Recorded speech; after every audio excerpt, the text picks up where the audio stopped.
Hello, I'm Richard Vobes, the Bald Explorer, out on another walk, out on the Greensand Way, or going to be. I'm with the wonderful Matthew Holdsworth today. Hello, Matthew. Hi, Richard. We are continuing our Greensand perambles. Perambulations. That'll do. That'll do. Something like that. But we're not quite there yet. Tell us where we are and what we're going to look at first. We're at Wotton Church, which is just outside the Greensand Way. It's behind us. It's a church, it's all on its own, quite isolated. Has Saxon foundations, is mostly Norman here, and obviously restored by the Victorians. But it has got a chapel where the Evelyns have all been buried, because they lived at the... John Evelyn from the diarist fame. Yes, absolutely. And we had the previous walks that we did were all around Wotton Park. Yes, yeah, they're just around the bottom of Wotton Park where we had the waterfall. Yeah, and the tower. And the tower. Shall we go and have a look at it? We're going to stroll down. Yeah. I'll go this side of you. I'll go this side. There we go. We're well rehearsed in that. So yeah, this is a very lovely church. You were saying before we got going that you don't have in Surrey quite so many downland style churches. No, not really at all. Not they're sort of isolated like this. We are pretty much now actually just outside the Greensand area, although most of this, as you can see, is built of that sort of stone. And just to the north of us is are the North Downs of the Chalk North Downs. Right. So it feels like a downland church in that sense. Yes, absolutely. And I think you said it was made from Bargate stone mostly, yes. Which is a beautiful colour. I mean, I just love that colour. That sort of, not quite red, but it's getting there. That it's very orangey. Yeah, orange. Yeah, orangey. With whatever the nice facing stone is. But it's obviously of quite some antiquity.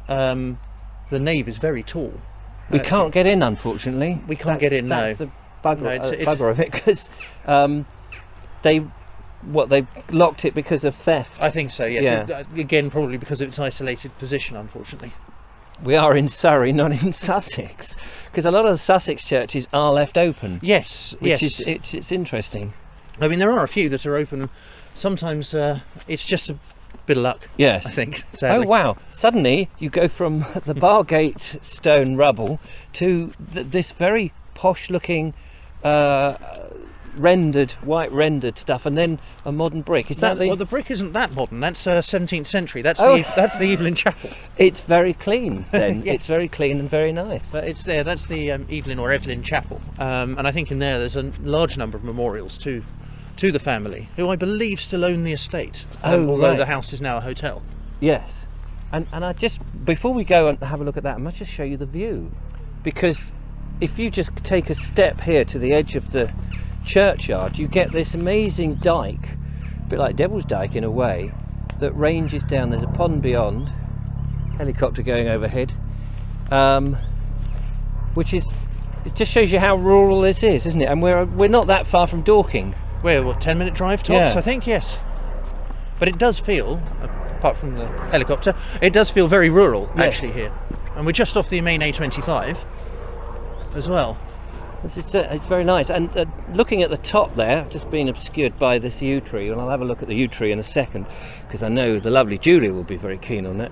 It looks as if there's Horsham stone on the top of that. Yes. Beautiful Horsham stone slabs. Now we're right by, actually, a couple of graves of the Evelyn family. Both of these ones appear to be Evelyns. Oh right, Evelyns. Oh yeah. Here we go. This is Charles William Glanville. Glanville. I was going to say Granville, but definitely not. Let's just have a quick look at the yew tree. So there's two yews, and then there's this magnificent, actually, sequoia, giant redwood here. Oh, wow! Yes. Which is I hadn't taken that in.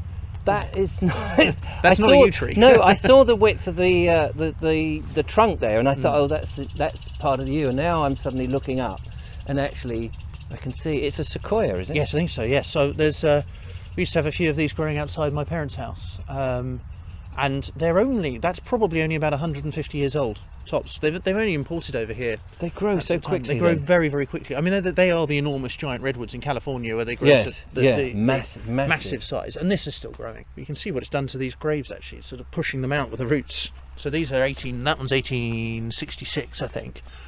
That looks like 1899, so you can see that these were obviously some way away from the tree at that time. So this is the back of the Evelyn, what do you call it? Chapel. Chapel. Yes. Chapel, yeah. Thank you very much.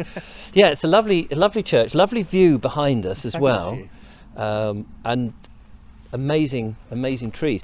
But there's an interesting anomaly that this churchyard has that you want to show me. It has, yes. There's a couple of them just over here in the churchyard wall.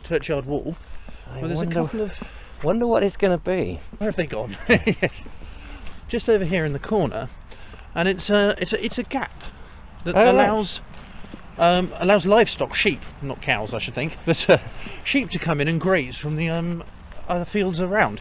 What a good idea to keep the grass down. Keep the grass down, absolutely, but to sort of still maintain the boundary. Here is one, and in fact I can take the viewer right through, although it's too small for me to do, and sort of peer through. Yeah. Wow, and there's another one round the other side. There's just, one just around here, I think. I think it's very lovely when you see sheep munching away at the grass in churchyards. Shipley that had some, I think he filmed, wasn't it? Yes, that's right. Yeah. That's the other one. Oh yeah, very nice. I mean, you know, they thought about this. But I think it would probably have the grounds built up over the time, I should think. Ah, yeah. You could get squirrels in there. Yeah. But you can see how far away we are from another house, really, anything else. I don't think it's a lost village. I just think it was a very isolated one. It had a very large parish. Westcott didn't get its church until the 19th century, and I think they all used to have to come here, which is up a steep hill and probably a good 20-minute walk. Oh, right. At least. Yes. Well, I guess, you know, it's going to keep your parishioners fit, isn't it? Nothing else, I suppose that's true. Right. Well, it's lined here with a couple of nice meaty lime trees, and then you've got some beech going in. But we're going to say goodbye to the church now. We are? Because we're going to stroll up that way. I'll let you get the gate. Oh, thank you very much. This is the joy of having a microphone in one hand and a camera in the other. There we go. Oh, thank you very much. No problem.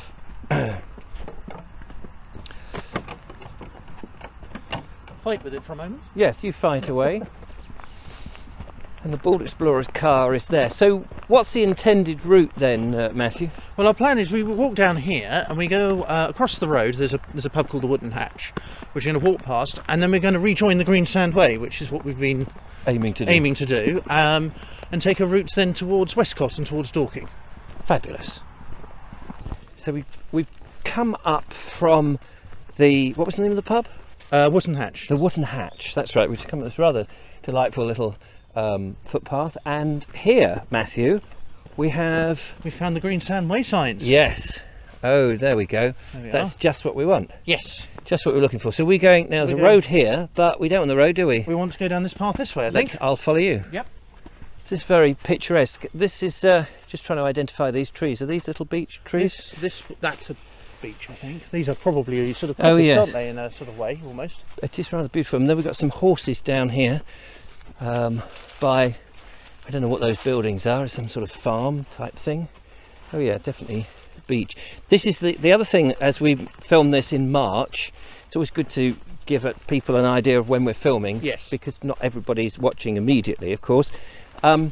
Is that we're just in that point where everything is, the buds are just coming out, the blossom is out, and everything's starting, isn't it? Yeah. You've got these, I think these are celandines, aren't they? These little yellow flowers down here.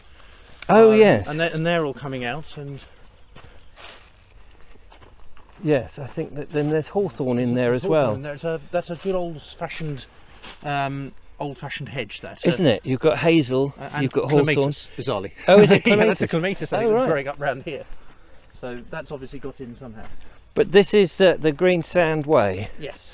Fantastic. And we're heading east, I guess. We're heading east, sort of towards Westcott, going along down through on the Greensand Way, just towards some hammer ponds, I think, are down here. Oh, superb. In a few minutes. Well, that, I'm afraid, gentle viewer, is going to be in our next video.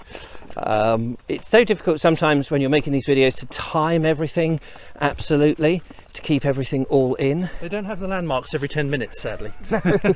So do join Matthew and I again. Matthew, thank you so much for this one. No problem at all. It's been absolutely great. We're going to carry on down our little path. Certainly are. And if you care to join us on the next one, you'll enjoy the adventure as much as we are. Yes. Yeah. Yeah, we'll see you next time. See you next time. In the meantime, don't forget to subscribe, like and follow, become a patron, and we'll see you on the next video. Till then, bye for now. Bye-bye. Bye-bye.